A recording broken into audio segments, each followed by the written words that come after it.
하나는 주님의 나라가 세워지면 하나는 우편에 하나는 좌편에 앉게 해달라고 요구를 했죠. 그때 거기에 같이 있던 제자들도 함께 분노를 했습니다. 같이 분노하는 바람에 이 같은 마음을 묻고 있다는 것이 들통이 나고 말았죠. 나도 높은 자리에 앉고 싶은데 이 마음이 드러난 거죠. 제자들은 자신들이 가진 소유를 버리고 예수님을 따르긴 했지만 예수님을 따르다가 보니 그로 인해서 앞으로 받게 될 상급, 앞으로 받게 될 영광, 앞으로 누리게 될 부귀영화에 관심을 갖게 되었습니다. 순수한 마음으로 출발했던 예수님의 제자들, 어느샌가 예수님이 인기 있는 인물이 되고 많은 사람들한테 찬사를 받고 추앙을 받게 되니까 제자들의 마음이 어느샌가 모르게 변질되고 있었던 겁니다. 그리고 세 번째가 오늘 말씀의 무리들입니다. 무리 29절, 그들이 여리고를 떠나갈 때 큰 무리가 예수를 따르더라 그랬습니다.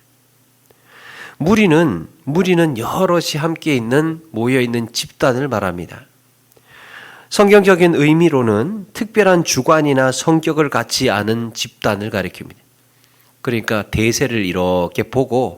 대세를 보고 그냥 자연스럽게 움직여지는 대로 같이 움직이는, 그냥 볼거리가 있으면 모여들었다가 볼거리를 다 봤으면 흩어지는, 이 무리는 그들의 필요에 의해서 얼마든지 목적이나 입장을 바꿀 수 있는 변화무쌍한 집단입니다.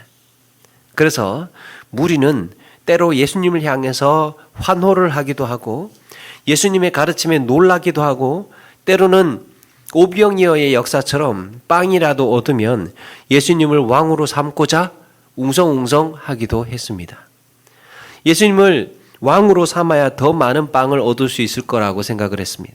그런가 하면 종교 지도자들이 선동을 하면 또 순식간에 돌변해서 예수님을 십자가에 못 박으라고 외친 자들도 역시 무리들입니다.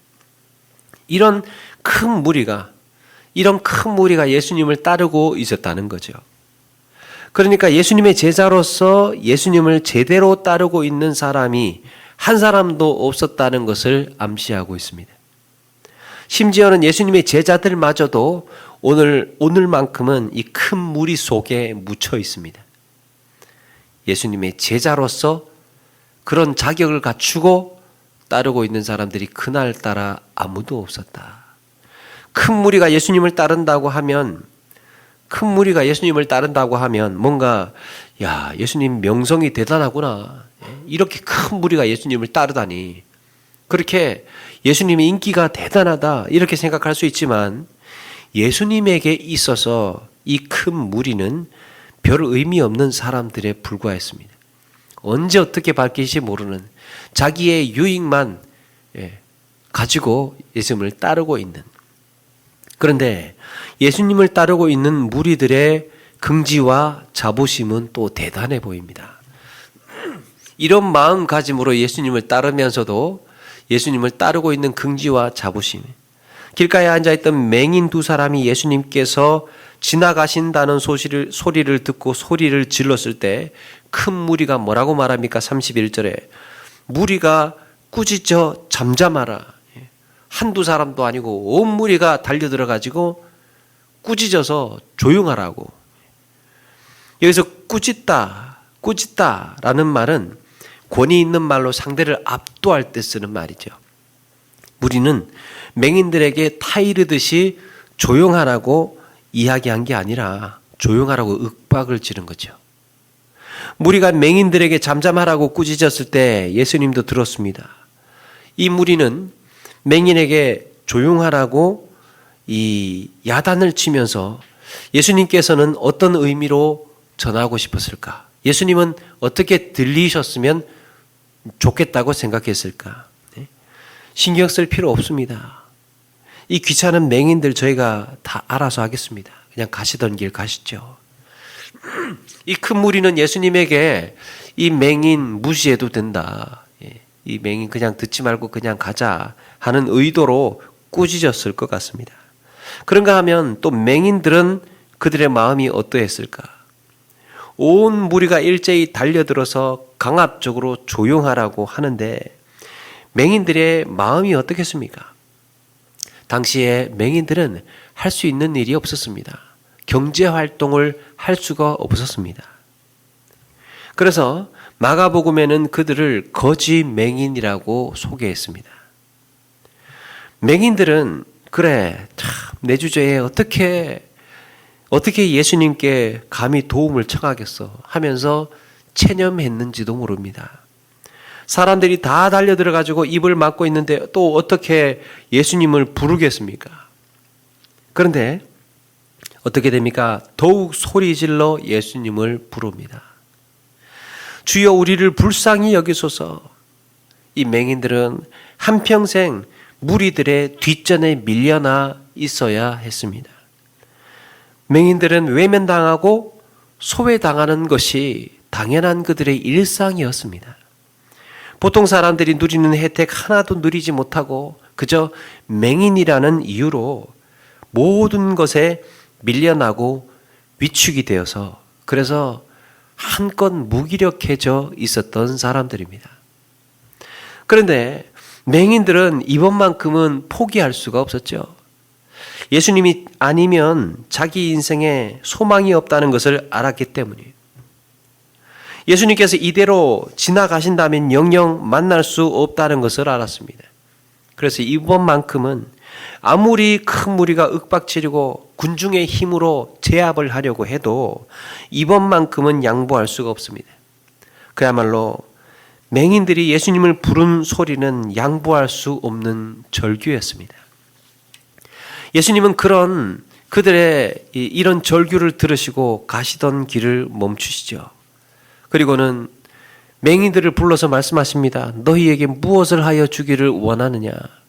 그러니까 주저없이 대답을 합니다. 주여 우리의 눈뜨기를 원하나이다. 눈뜨기를 원하나이다. 이 맹인들의 간절한 호소에 예수님의 가슴이 미어집니다. 이 불쌍한 자들이 그렇게 소리 지르고 그렇게 원하고 바랬던 것이 눈 뜨는 거랍니다. 이게 너희들한테 그렇게 힘든 일이었느냐. 눈뜨기를 원하다니. 눈뜨기를 원하다니. 언젠가 TV에서 그 몸에 크게 화상을 입은 한 여자아이가 이제 병원을 찾았던 사연을 방송한 적이 있는데요. 그 수술을 해야 되는데 의사 선생님이 이 애가 몸에 난 화상이 딱해서 말을 제대로 잊지를 못하고 있습니다. 특히 손이 문제였는데 심하게 화상을 입어서 손이 그 마른 나뭇가지처럼 그렇게 바짝 말라서 굳어 있었습니다. 사람의 손이 크게 화상을 당하면 이 뻣뻣하게 그렇게 굳지 않습니까? 그때 선생님이 이런 질문을 합니다. 완전하게 다 고칠 수는 없고 다 완전하게 고칠 수는 없다. 뭘 제일 하고 싶으냐? 제일 하고 싶은 게 뭐냐? 그러니까 이 애가 손을 쥘 수 있었으면 좋겠답니다. 손을 쥘 수 있으면 좋겠다고 그러니까 손을 쥐고 싶다고 하면서 또 의사 선생님이 말을 잊지 못합니다. 보통 사람들한테는 손을 쥐는 일이며 눈을 뜨는 일이 뭐가 대수겠습니까?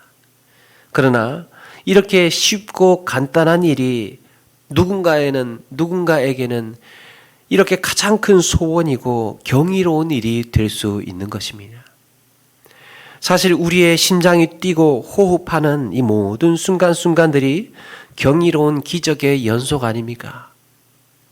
그러나 이것이 하나님의 은혜가 아니고 당연하다고 생각되는 순간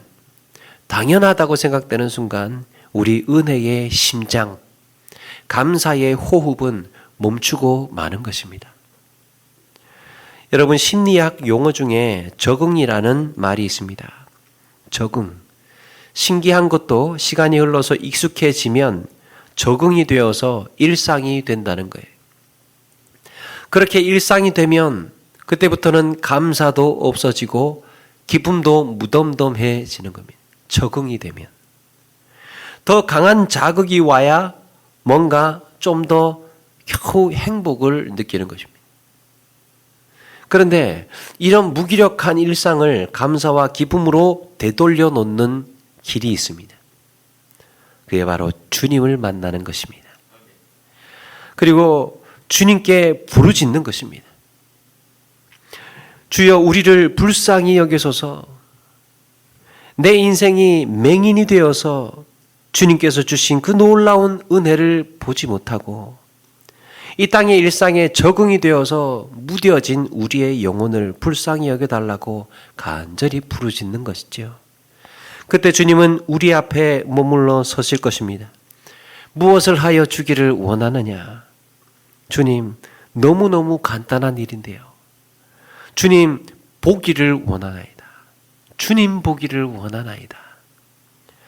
주님의 은혜를 느끼고 매 순간 감사로 살기를 원합니다. 주님의 은혜를 느끼고 매 순간 기쁨과 감사로 살기를 원합니다. 그때 주님이 뭐라고 하시겠습니까? 그게 뭔 큰 대수라고 이러고 있느냐 하면서 주님께서 우리를 불쌍히 여겨 주시지 않겠습니까? 사랑하는 여러분, 매 순간마다 주님의 긍휼을 구하는 우리 모두가 되기를 바랍니다. 이렇게 맹인들이 눈뜨기를 원한다고 하였을 때 예수님이 느낀 감정은 그들을 불쌍히 여기셨다는 거예요. 여러분, 우리를 불쌍히 여기시는 주님의 마음이, 우리를 불쌍히 여기시는 주님의 마음이 모든 문제 해결의 출발인 줄로 믿습니다.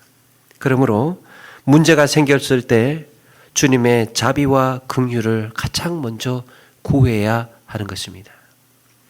지금까지 맹인들이 가진 자산, 맹인으로서 가진 자산은 아이러니하게도 앞을 못 본다는 거였습니다. 그들이 가지고 있는 재산은 앞을 못 본다는 것이 재산이었습니다. 맹인이라는 이유로 사람들한테 동정을 사서 가끔씩 던져주는 먹을거리에 의존하며 살아야 했습니다. 예수님께서 무엇을 원하냐고 물었을 때 그들의 숙명처럼 받아들여야 했던 맹인의 삶을 버리기로 다짐합니다. 이제 사람들의 동정으로 살지 않고 주님의 긍휼에 의지하여서 살기로 결단했던 것입니다. 그러기 위해서 눈을 떠야 했습니다. 자, 여기에 중요한 대목이 등장합니다. 34절에 여호와께서 불쌍히 여기사 그들의 눈을 만지시니 곧 보게 되어 그들이 예수를 따르니라. 여러분, 맹인들이 예수님을 따른 이유가 무엇일까? 34절에 그들의 눈을 만지시니 라는 표현이 중요합니다. 그들의 눈을 만지시니. 보통 같으면 그들의 눈을 고치시니 곧 보게 되었다라고 하는 것이 자연스러운 표현이죠. 그들의 눈을 고치시니 곧 보게 되었다. 그런데 성경은 그들의 눈을 만지시니 예수님의 행동에 주목하고 있습니다. 유대인들은 육체의 장애를 부정한 것으로 생각을 했습니다. 그들은 육체에 장애가 생기면 하나님의 저주가 임한 것이라고 여겼습니다. 그런데 그러다 보니 맹인의 눈은 지금까지 살아오면서 사람들한테 철저히 외면당하였을 것입니다. 누가 그 맹인의 눈을 따뜻한 손길로 만져 주었을까? 그들을 앞을 못 보는 눈 때문에 지금까지 그 누구에게도 관심을 받지 못하고 철저하게 소외되고 쓸쓸한 삶을 지탱해야 했습니다. 그러나 그런 맹인의 눈을 주님께서 만져주신 것입니다. 그냥 눈을 뜨라고 말씀만 해도 충분히 눈을 떴을 텐데, 기적이 일어났을 텐데, 그런데 주님은 그동안 아무도 만져주지 않았던 고통에 손을 대고 계시는 거예요. 바로 맹인의 마음을 위로해 주셨습니다. 맹인들이 예수님을 따르게 된 이유는 눈을 뜨게 하신 기적 때문이 아닙니다. 단순히 눈만 뜨게 해주셨다면 그냥 좋아서 어쩔 줄 몰라서 그동안 못 본 가족들 찾아갔을 것입니다. 눈만 뜨게 해주셨으면. 그런데 앞을 보지 못하는 눈을 예수님께서 만져주셨을 때 그동안 맹인이라고 무시당하고 조롱받았던 그 모든 마음의 상처까지도 치유되고 있었던 거예요. 눈을 만져주셨을 때. 예수님은 그들에게 눈만 뜨게 해주신 것이 아니라 힘들었지. 네가 눈을 뜨는 순간 이제는 너희들 마음의 응어리와 분노와 세상에 대한 원망의 시선으로 보지 않고 감사와 기쁨으로 보게 될 것이다. 너희들이 눈을 뜬 것으로 다 끝나는 것이 아니라 어떤 눈으로 보게 될 것인지 그것까지 마음을 보듬어 주시면서 이제 앞으로 눈을 뜨게 되면 감사와 기쁨으로 살으라고 그들의 눈을 만지시며 열어주셨던 거예요. 그러므로 맹인들이 예수님을 따랐던 이유는 자신들의 영혼을 불쌍히 여기신 예수님의 사랑 때문이었습니다. 그걸 느끼는 순간, 그 주님의 마음을 느끼는 순간, 이분을 따라가야 되겠다. 그들이 예수를 따르니라. 그래서 오늘 말씀에 따르다라는 표현은 두 종류의 의미가 있습니다. 하나는 제자로서 예수님을 따르는 것이고 또 하나는 무리가 되어서 예수님을 따르는 겁니다. 제자들에게 이 단어가 사용될 때는 따르니라 라는 것은 순종하다, 인도함을 받다라는 의미예요. 반대로 무리에게 쓰일 때는 그냥 분위기에 휩쓸려서 다닌다. 분위기에 휩쓸려 다닌다라는 뜻이 됩니다. 이런 점에서 오늘 맹인들이 눈을 뜨게 되고 예수님을 따랐던 것은 예수님의 제자가 되어서 예수님의 인도를 받으며 따라갔다는 것입니다. 실제로 이날 치유를 받았던 맹인 두 사람 중에 한 사람이 바로 우리가 알고 있는 바디메오입니다. 그런데 바디메오는 여러분 성경을 기록할 당시에 마가 요한이 이 마가복음에 등장하는데 마가 요한이 왜 바디메오라는 이름을 기록했을까? 이스라엘에서 이만한 믿음을 보지 못했다라고 칭찬하신 백부장의 이름도 성경에서는 등장하지를 않는데 또 앞에 나와 있던 부자 청년은 유대인이 지도자임에도 불구하고 그 이름은 소개되지를 않았습니다. 그런데 예수님께서 지나시던 길에 고쳐주신 거지 맹인, 그 이름을 누가 궁금해 했겠습니까? 그럼에도 디메오의 아들 바디메오라는 이름을 기록하고 있다는 말은 수십 년이 지나서 성경을 기록할 당시에 웬만한 사람들이면 알만한 이름이었기 때문이에요. 이게 무슨 말입니까? 바디메오는 이날 눈을 뜨고 예수님을 따랐습니다. 그리고 유명한 예수님의 제자가 되었습니다.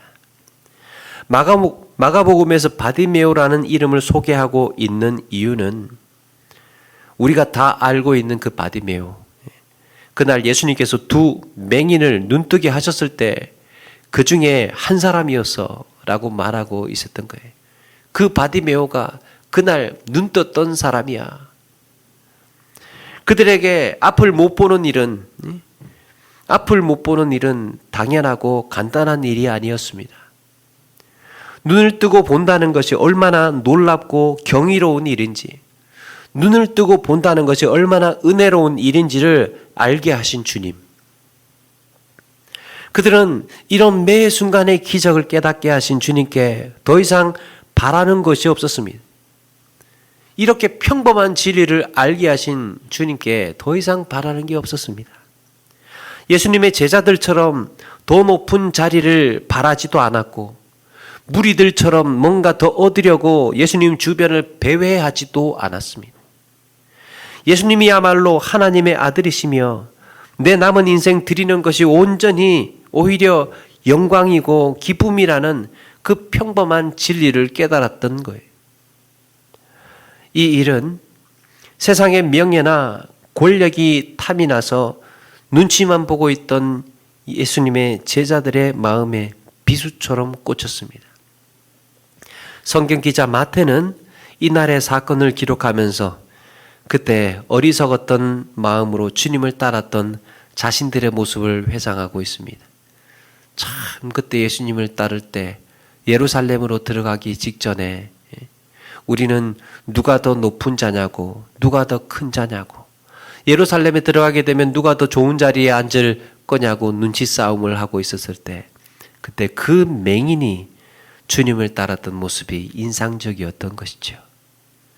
우리는 그렇게 어리석게 주님을 따랐는데 그 맹인은 순수하고 신실한 마음으로 주님을 따랐었지 기억했던 것입니다. 영국에서 명예로운 시인으로 추앙받고 있는 알프레드 테니슨이라는 시인은 참나무라는 시에서 이렇게 노래를 합니다.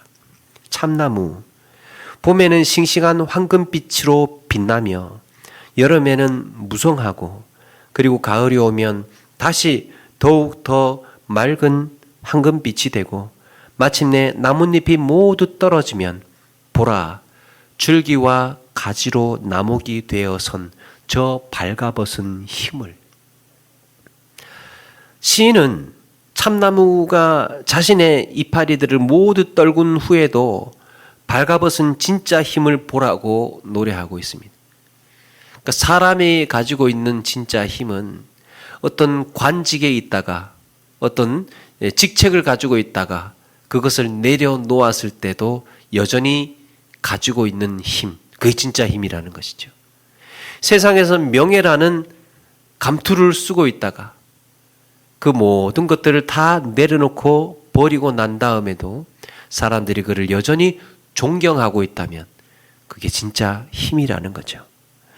입고 있던 옷을 다 벗은 뒤에도 남아있는 힘. 여러분, 사람들은 예수님의 기적 때문에 따르고 있었고 사람들은 예수님께서 주실 권세 때문에 따르고 있었습니다. 예수님을 따르면 높은 자리에서 존경받을 줄 알았고 예수님을 따르면 허기진 배를 채울 수 있을 거라 생각을 했습니다. 그러나 예수님은 십자가에서 하늘의 권세를 벗어야 했고 모든 신의 능력을 벗어야 했습니다.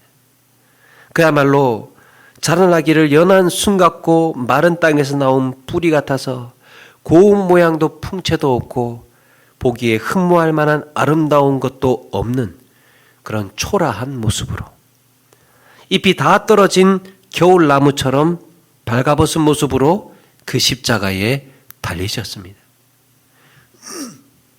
그러나 그 사랑은 우리의 말할 수 없는 죄와 상한 영혼을 치유하고 위로하기에 충분했습니다.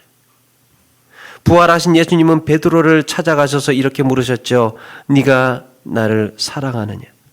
네가 나를 사랑하느냐? 이것은 네가 나를 따르는 데에 더 필요한 것이 있느냐? 너 나 사랑하지? 그럼 더 필요한 것 있어? 라고 묻는 거예요. 내가 주님을 사랑하는 줄 주께서 아시나이다. 그래, 그거면 됐다.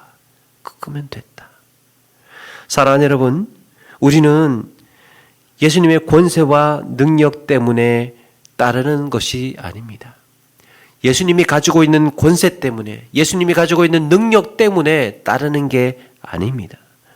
예수님을 따르면 병이 치유가 되고 예수님을 따르면 허기를 채울 수 있고 예수님을 따르면 명예와 존경을 받을 수 있어서 따르는 것이 아닙니다.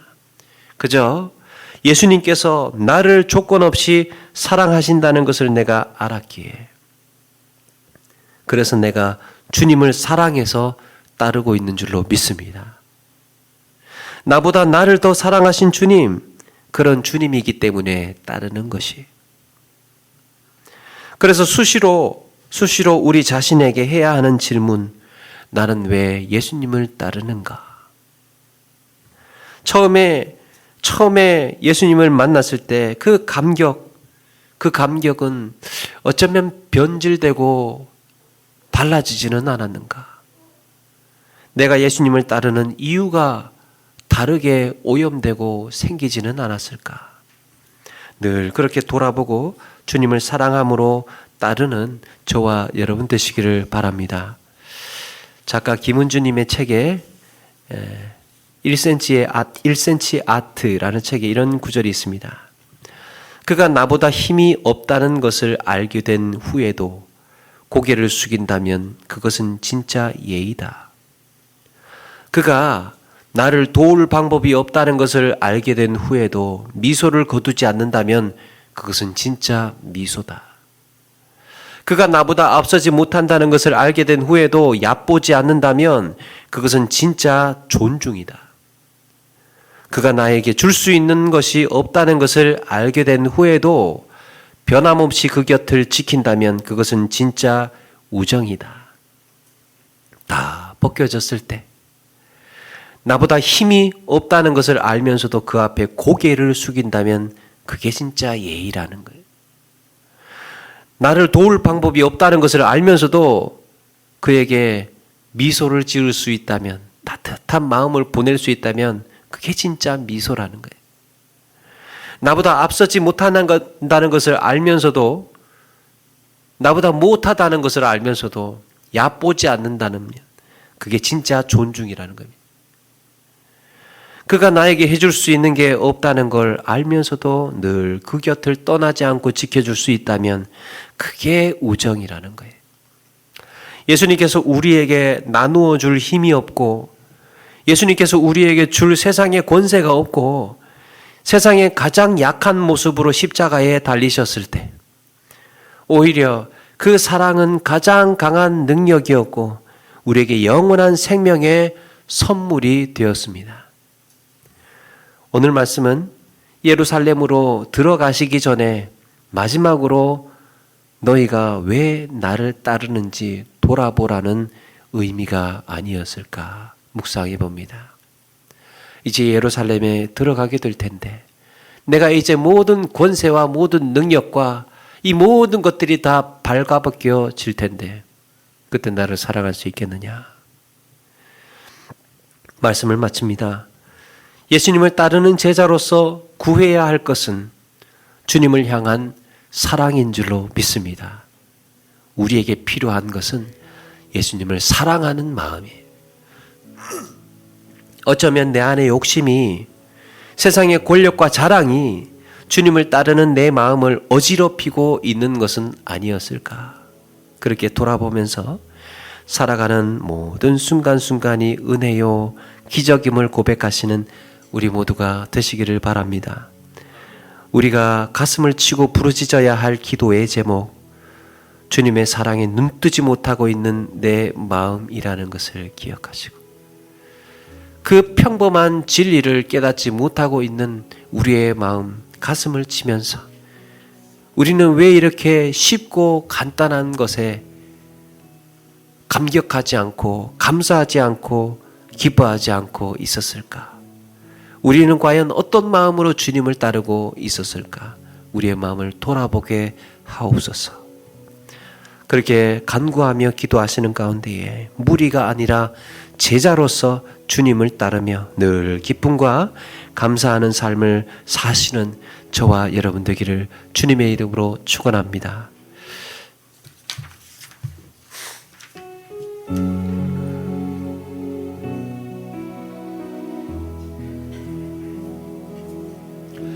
주 사랑이 나를 숨쉬게 해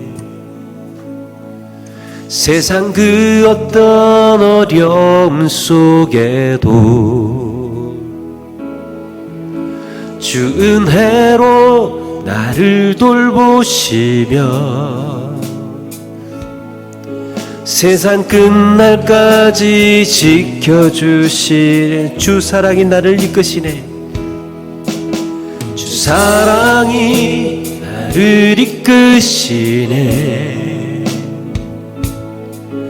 내가 갈 수 없는 그곳으로 주의 사랑 나를 붙드시며 세상 끝날까지 인도하시네. 주님만이 내 아픔 아시며 주님만이 내 맘 어루만지네. 어느 누구도 나를 향하신 주님의 사랑을 끊을 수 없네. 주님만이 내 능력이시며 주님만이 나의 구원이시네. 어느 누구도 나를 향하신